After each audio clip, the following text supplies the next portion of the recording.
دلكتن وانشابا ودقال سرقردني ودقال سرقردني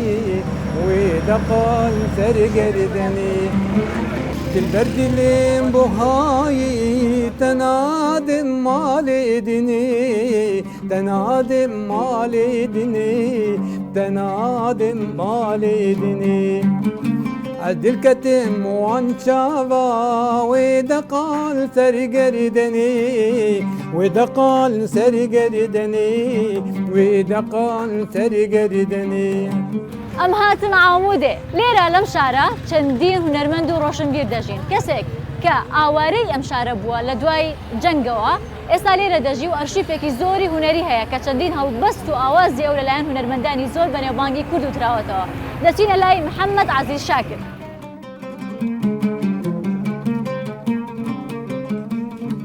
محەممەد عەزیز شاکر لە ساڵی 1946 لە شاری دربێسیە لەدایک بووە و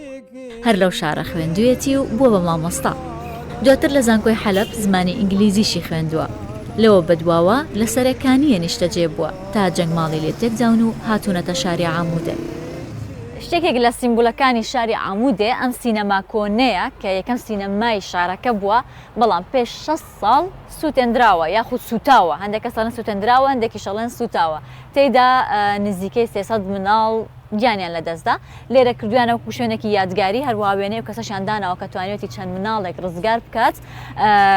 دوای ئەوە خۆشی دیسان گیانی لەدەستداوە ئێستا ئێرە وەکو سیمبولێکی شارەکەی لێ هاتووە مامۆستا خۆی خەڵکی ئێرە نییە نە خەڵکی وێرەی بەس نوکەت العامودێ ژیان دکێ ئەم خەڵکی سەرەکانیان واشۆکانی ئەوە چەتانە ئێریش کرد بەری ساڵێکی سەر و هەیڤەکەی بەریشی سەرەکانی کردن ئەو ملەت شتێک ژێ پەنە دەرکەتم بازار ڕڤیان لە 4 مانگ شتێک پەنەبەر بوو ئێمە ئەم هاتن عامودێ ji ber kevaniya min Amûdeyê kevxanma min Amûdeyê û vê de jî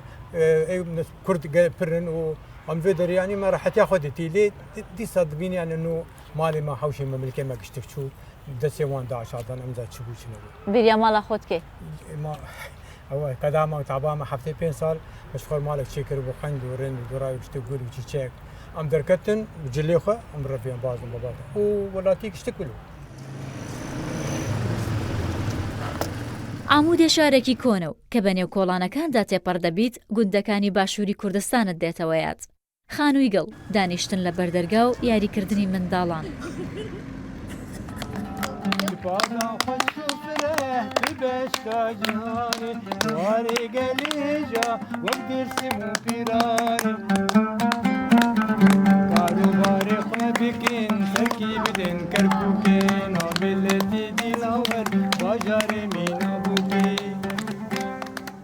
نا عمودي باش ناس دكي تمام توي خلكي عمودي والله كان تشبك مجبور جمع تشتكي دبيجن ظلام اگر تو بري زواج كيرينه بري هاسرگيريه تو بورا بيجي تو خلكي كو داري دبيجي منها نزوجي ما حتى نازي او كابانجي خلكي عمودي يعني تجي خلكي عمودي هاي ابي راسه هر شيء بري بحذر دوازدان ده دي صار داعش وما داعش جبهة نصر هاتن سريكاني داقر كرن هم دي هاتن الفيدري بله ابيا جارة دوداي ابا جارة دوداي جارة دوداي اذا مك شيء دبلام تي فيدري الراس يعني كردي خورندن وخنجن وباشن وقت ما جو مع بعض كفانيا من الفيدري او حوش دارما بي مقابل بله ايوانه امتين دكفيني خوش مالا خزوراني جليد مزيكا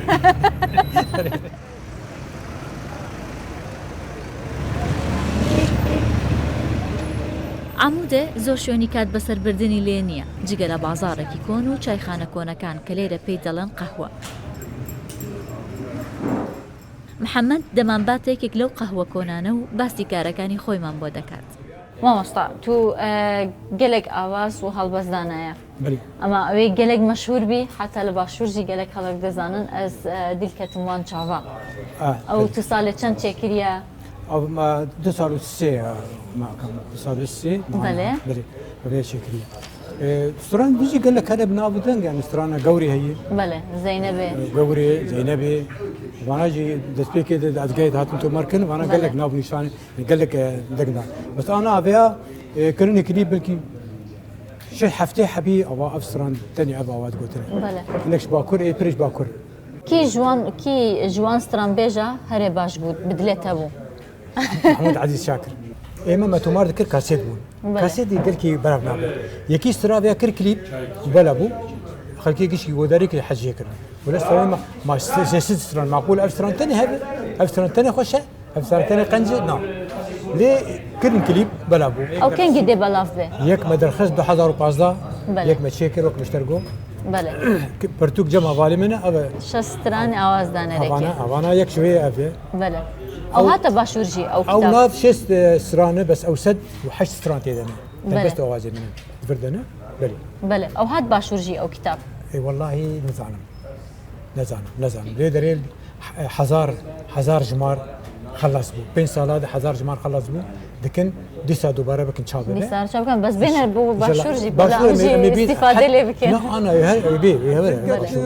من چاوا ويدقال سرگردني ويدقال سرگردني ويدقال سرگردني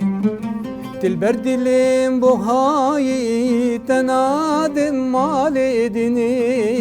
تنادم مالدني تنادم مالدني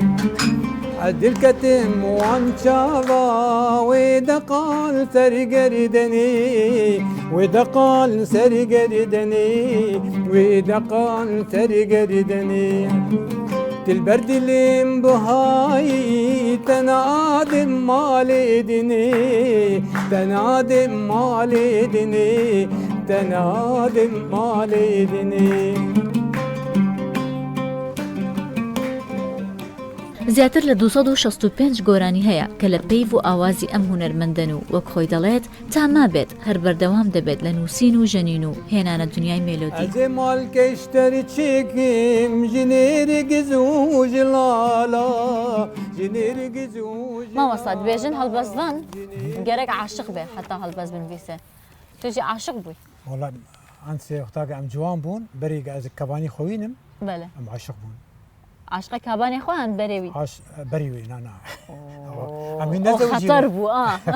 اي بريوي ئەو چ لێ هات او جاش برولو سران زينبي كتشك بو رند بو جوان بو كشك بو زينبي او سران من يكم 1969 هانده بەلێ مشيك سران وسران ديجي قوري او جي مجاركه هي موضوعك هي بەلێ او جي وانا ئەوژی زەینە بووی بە تۆ عاشقی زەینە بێ بووی دو زينبي وقوري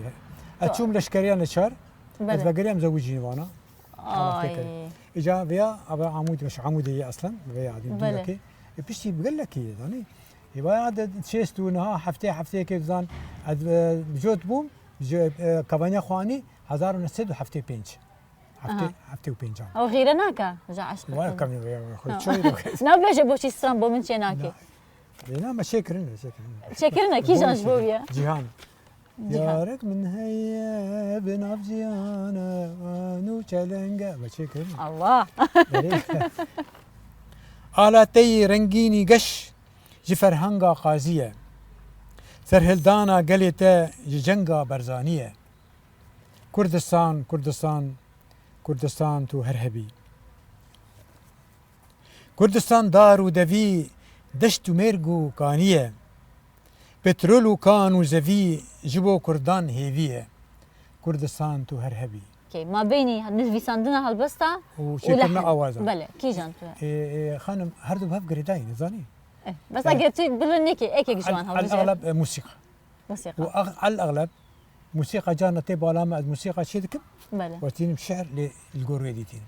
هنرمند تو بيسر سامي كي جانن تو حز جوانكي هنرمند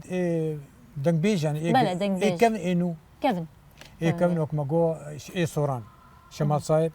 جمال جلال فؤاد احمد علي مردان وانا صوران بلند قدر بلند بله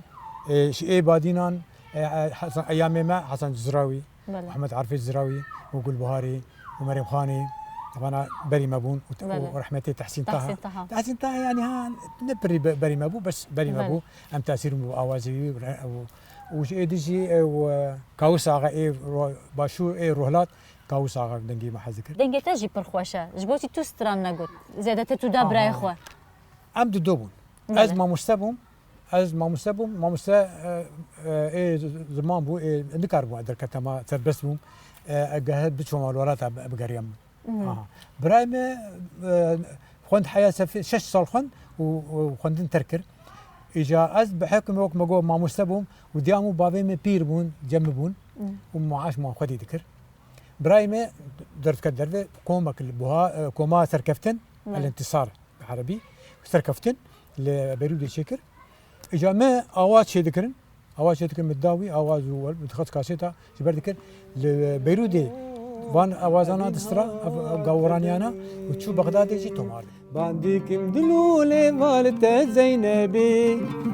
بيشوكي وكل القانودكي ذبي